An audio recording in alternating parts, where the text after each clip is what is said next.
Gujarat headline. કેવું લાગે છે અમદાવાદમાં અને આ ક્રૂઝનું એક ટ્રીપ જેવું?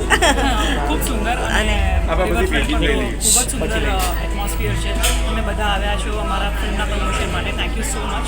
અને હું તો પહેલી જ વાર આવી રિવરફ્રન્ટ પર અને ખૂબ સુંદર એટમોસ્ફિયર છે અને ખાવાનું બી સરસ લાગી રહ્યું છે. ખાસ ફિલ્મ વિશે કહીએ તો તમારા કેરેક્ટરનું અને how you played it. How I played it, I think એ તો આપણું ઓડિયન્સ જોઈને મને કહે છે કે how I played it. But એટલું જ કહીશ કે ફિલ્મ એક સ્લાઇસ ઓફ લાઈફની વાત છે. ખૂબ જ સરસ આપણું જે કુટુંબ હોય ગુજરાતી પરિવાર, જે લોકો રિલેટ કરી શકે એવા પરિવારની વાત છે. અને એમાં હું પુષ્પાના એક્ટ કરી રહી છું, જે એક આપણી બહેનોને જોઈએ છીએ,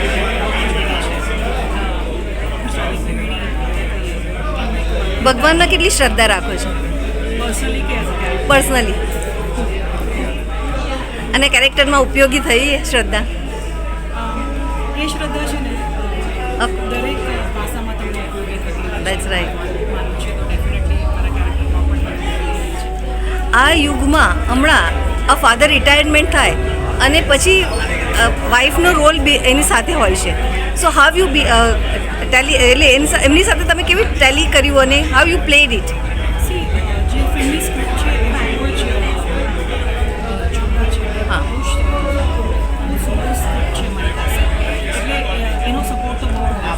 એ સ્ક્રિપ્ટનો સપોર્ટ ન હોય તો એક્ટર કશું ના કરી શકે. That's right. અને એમાં અમારી વાર્તામાં એક રિટાયર માણસની વાત અમે સામે લાવી રહ્યા છીએ. અને રિટાયરમેન્ટ પછી એની સાથે જે તકલીફ થાય છે એ પરિવાર સાથે, તો એ પરિવાર એનો કઈ રીતે સામનો કરે છે.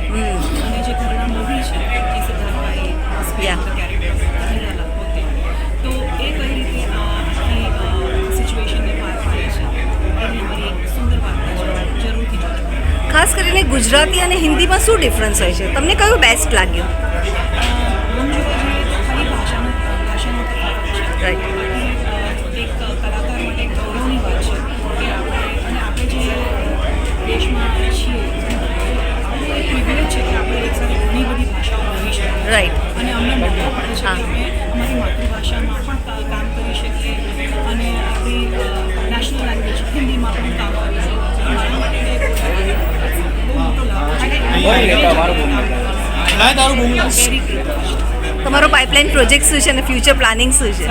પાઇપલાઇન પ્રોજેક્ટ્સ અને ફ્યુચર પ્લાનિંગ્સ? અત્યારે તો કંઈ ફ્યુચર પ્લાનથી જેમ જેમ આગળ વધશે સો તમારો ડ્રીમ રોલ કયો બાકી રહ્યો? એક્ટરનો કોઈ ડ્રીમ રોલ નથી હોતો. જે રોલ મળે એને તમે કેટલો